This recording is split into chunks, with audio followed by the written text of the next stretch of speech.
Today with me, Abi Agena. And just before we get into the conversation on devolution, we want to talk matters technology.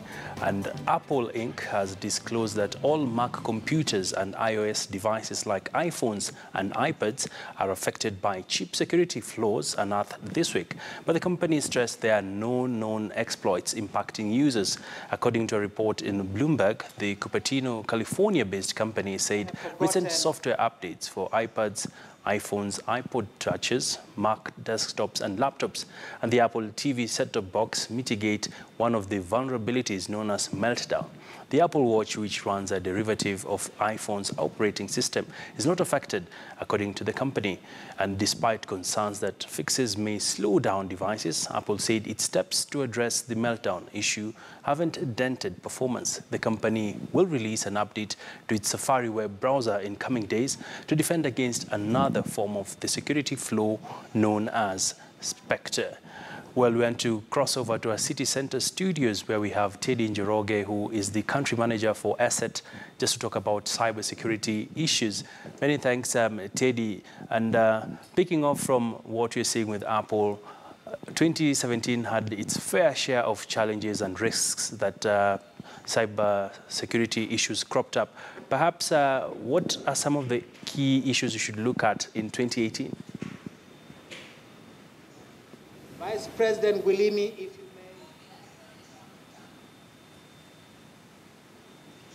may. Well, Teddy, if you can hear me, what are some of the key issues that might define the cybersecurity space in 2018?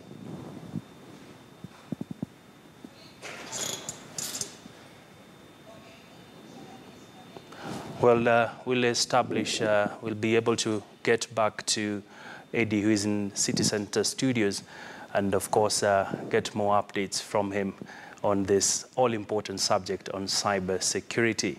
Well, let's go to Tana River now, and leaders in Tana River County are asking the Kenya Wildlife Service to stop arresting pastoralists who graze their livestock inside the Savo East National Park.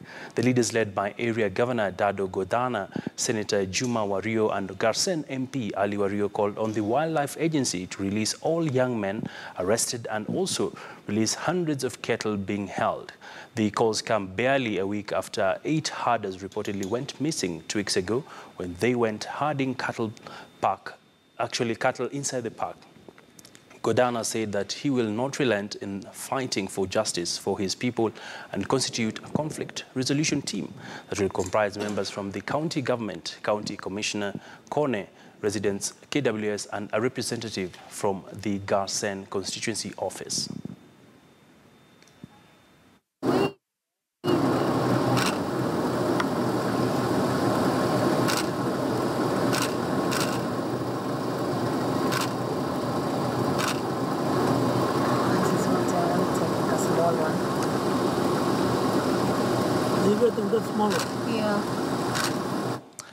Away from that, the Matatu Owners Association has recommended the registration of Matatu SACCOs and companies for vetting and fresh registration. Speaking to the press in Nairobi, Matatu Owners Association Chairman Simon Kimutai said this will help phase out the cartels.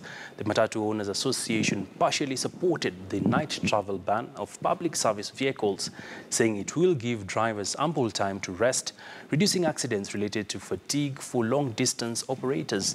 This even as commuters continue to suffer long delays at bus terminals, some waiting the whole night in no-safe areas.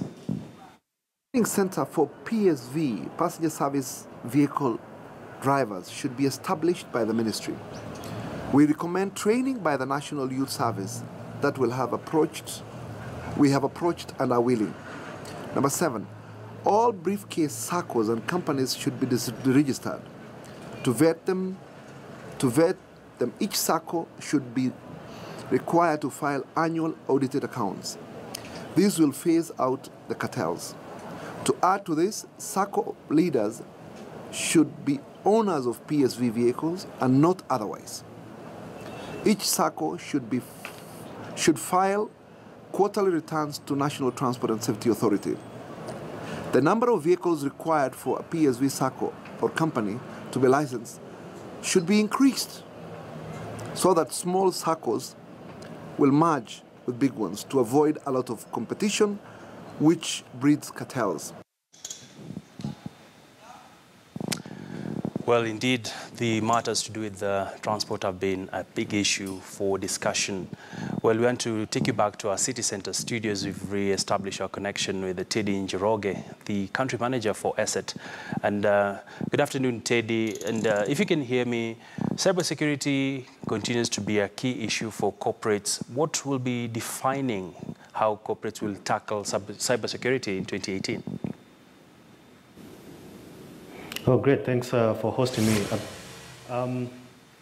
2018 is such an amazing year, but I think what is going to happen is that we're going to replicate exactly what happened in 2017, but in a larger scale. We had a lot of attacks come in 2017. We remember we had a time when most of these banks were hacked, monies were lost, personal information was stolen.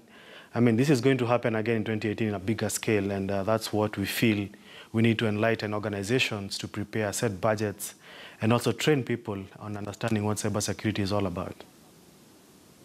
Teddy, what are some of the risks that companies should watch out for this time around?